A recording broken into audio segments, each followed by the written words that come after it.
And welcome back. I'm Dylan Black. You know what? There's a certain magic in storytelling. With us right now to talk about the art of storytelling with Ottawa StoryTellers, Mary Wiggin. Hello, Mary. Hello. Nice to be here. It's fantastic to have you here because you're going to be telling me a story. Yes, I am. Coming up, which is exciting. About a minute long. Right. I'm probably going to get all like I'm going to get into it. I'm going to want you to tell me more, perhaps.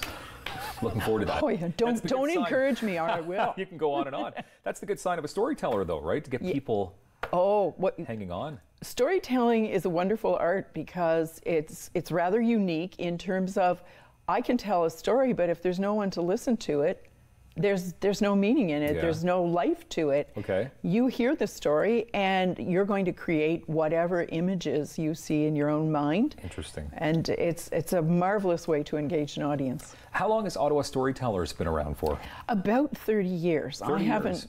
I haven't been involved right from the beginning. I only started storytelling about 16 years ago. Okay. But they have been around for that long and have had so many different events. I always say storytellers just never know when to stop and take a break. So it sounds self-explanatory, but what exactly is Ottawa StoryTellers? It's now a nonprofit organization made up of, I think we have about 100 or more members in the organization. Some of them are performing storytellers. Some of them just do more casual telling. Yeah. Perhaps at their church, at the seniors' home down the street, that kind of thing. And then we have some members who are not tellers at all. They volunteer, they come out, they listen, they support in whatever way they can. I love this. So what is it about storytelling then that makes it so magical? It's a wonderful, wonderful way to try and engage, particularly children nowadays. Children are assaulted all day long with visual images now from television, computers, iPads, all the rest of it. And if you can engage a child in storytelling, it's a completely different kind of activity for them. Yeah. And adults as well come to that. Yeah.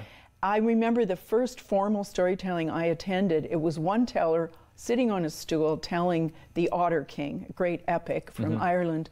And I thought, oh, I don't know about this. And within 2 minutes, I was leaning forward in my seat and I was absolutely ticked off when the interval came. Yeah? Yes, she drew me right into that world, and it was magic. Okay, what is interval? What is that? The intermission. The intermission. Oh, the intermission. Oh, so yes. So the story, and then you had to like go. That's right. We run a series at the Art Center. It used to be in the fourth stage. It's now going to be in the new pavilion. Yeah. And those are professional types of storytelling. So they would be 80 minutes of telling with an intermission in them. Okay, so you're talking about getting kids and adults engaged. How do you get them engaged? What do you do as a storyteller? We have to go out and create events for them to come to. It's a very important thing. So this Saturday we're having a children's storytelling festival at the Centrepoint branch of the Ottawa Public Library. And it's free of charge, so families can just come. They don't have to worry about a cost to get in. There'll be a craft table for children. There'll be stories in both English and in French. Okay. There will be actually young tellers. There are people who've been working with kids who are going to actually be telling stories on Saturday at 1 o'clock in the chambers in the Ben Franklin Place. Of course. So that we have to go out and reach people. So we have series at a place called the Tea Party in the Market. We're at the Arts Center. We do what we call gigs in a variety of places in the community. Seniors' homes, schools, libraries, that kind of thing. We used to do a ghost walk at the Billings estate. We've just got stuff going all over the place.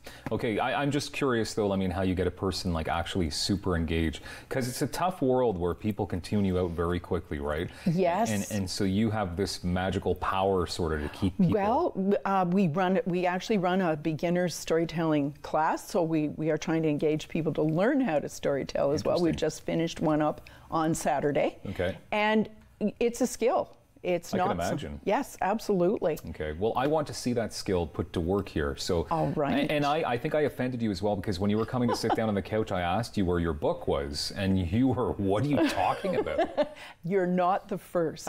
Whenever I tell people I'm a storyteller, they say, oh, what books do you read to people? Okay. There's none of that. So I don't want to run out of time, just under 2 minutes left. All right. You're going to tell me a quick story. I'm going to tell you a quick story. All right. One day, a wee mouse was running through the jungle. She was moving so quickly that before she realized it, she ran right over the face of a sleeping lion. The lion woke up and grabbed the mouse in one great paw. He was just about to swallow her when the mouse squeaked, "I am sorry, lion. I know you are so much bigger than I am, but please don't eat me. When you think about it, small as I am, there may come a day when I might help you." Well, the lion thought that was so funny that he let the mouse go. "After all," said he, "I have already had 1 antelope and 2 wildebeest for supper this week, so I am not really hungry." Well, a few days later, the lion was prowling through the forest when he was caught in a hunter's net. He howled with rage. He struggled to get out, and he could not. Shortly after, the wee mouse came scampering to his side. "I heard your call," said she. "Do not worry, lion. I will soon have you out of there." And as day turned into night, the mouse began to chew through the ropes, one by one, until the lion was free. And from that day on, the lion and the mouse were the best of friends. Ha! I love it, and obviously a lesson there as well. There's a little bit of a lesson. We try not to be too preachy. Yeah. I've had people ask me, where was the moral in that story? Well, I'm sorry, I was just trying to entertain you is what I was doing. I love that you entertained me there, Mary. I appreciate that. The Children's Storytelling Festival, Saturday, 10:30 to 2:30 at Centrepoint Theatre. That's correct. Thank you very much. OttawaStorytellers.ca for more details on the good things you do. Marvelous. Thank you. More daytime coming up. How about this prenatal yoga? We'll talk about the importance of it next on Rogers.